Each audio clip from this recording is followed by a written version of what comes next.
Yung mga pusa naghihingi na ng pagkain. Tingnan niyo.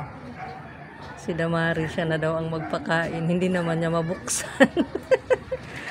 Oh, pakainin mo na si Garfield at si Sunny. Ano? Naya? Oh, hindi mo mabuksan. Oh, open natin, open. Gusto niya nang pakainin.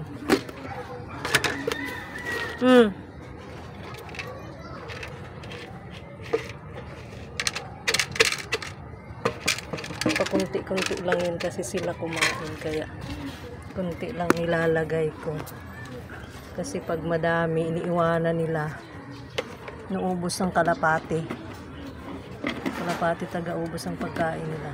Tapos ganyan ang gagawin niya. Sus, kinikiss pa ang pusa.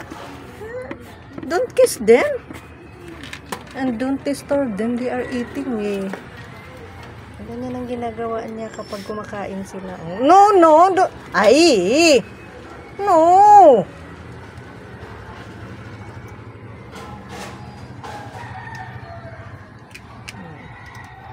Tapos ibabalik niya. Don't eat it, ha? Don't subo. Give it to Garfield. Give to Garfield. Very good. Very good. Aba. Aba. Aba.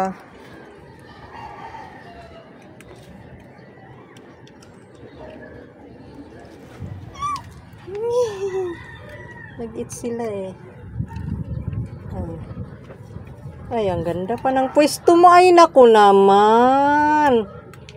Pumwesto ka talaga dyan, ala. Hala, ang ganda ng upo. Oh, no, no. Ikikis na naman, eh. Ganyan yan sila kamahal. Mahal na mahal niya yung mga pusa, eh. Kinikis niya yan araw-araw. Tuwing magkatabi sila. No, no. Ibalik. Give it to Garfield. No. Wala na. Tumigil na si Garfield ng kain kasi iniistorbo mo siya. Don't disturb Garfield. Let him eat. Oh, kagalit na si Garfield. Bless you.